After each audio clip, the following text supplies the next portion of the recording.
Polska się zmienia, ale czy jest jeszcze dokąd wracać? Otwierasz wiadomości z Polski i widzisz nowe drogi, nowe inwestycje, pensje jak nigdy wcześniej, kolejki po mieszkania z dopłatami, a obok inflacja, gniew ludzi, wybory, które dzielą naród bardziej niż kiedykolwiek i pytanie, które zadaje sobie każdy Polak za granicą. Czy jest jeszcze dokąd wracać? Ja się nad tym pytaniem zatrzymałem, bo po 20 latach życia w Irlandii zaczynam się zastanawiać, czy to jest jeszcze mój kraj, czy wracając wróciłbym do domu, czy do miejsca, którego już nie poznaję. Bo Polska się zmienia, to fakt, ale nie wiemy jeszcze w którą stronę.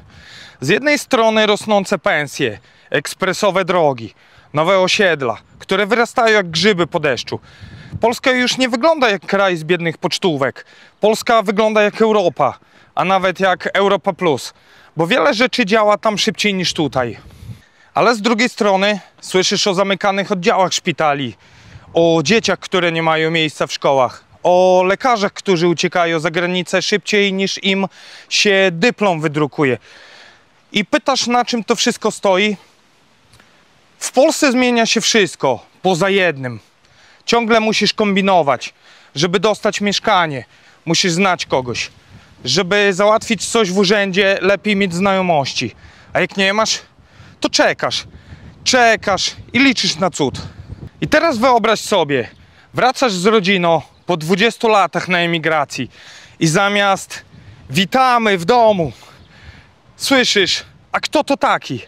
Nie masz historii kredytowej, nie masz meldunku, dzieci nie mają przydzielonej szkoły, a lekarz rodzinny przyjmie cię może za pół roku.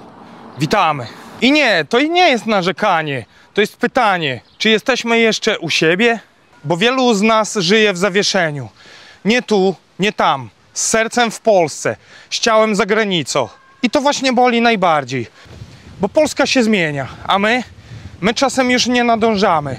Nie wiemy, czy te zmiany są dla nas, czy jeszcze pasujemy do tej nowej Polski, czy ona w ogóle nas jeszcze chce. Znasz to uczucie, gdy wracasz na święta i nie wiesz, o czym rozmawiać? Bo wszyscy są w innych bańkach. Bo ty mówisz o emigracji, a oni o wyborach.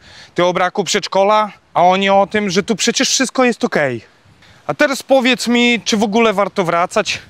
Bo to nie jest pytanie tylko o kraj. To jest pytanie o sens, o miejsce, o to, gdzie jest twój dom. I nie chodzi tylko o flagę, język i chleb. Chodzi o to, czy masz tam miejsce, czy ktoś na ciebie czeka, czy wracając nie będziesz obcy we własnym kraju. Ja tego nie wiem, ale wiem, że coraz więcej Polaków zadaje sobie to pytanie i coraz mniej z nich znajduje to odpowiedź, prostą odpowiedź. A ty myślisz czasem o powrocie? Co cię trzyma za granicą? A co by cię skłoniło, żeby wrócić? Daj znać w komentarzu, bo może ktoś inny właśnie stoi na rozdrożu i twój głos pomoże mu zdecydować. Jeśli chcesz więcej filmów o Polsce i emigracji, prawdziwych, bez filtra, kliknij tutaj. Dzięki, że jesteś. Cześć!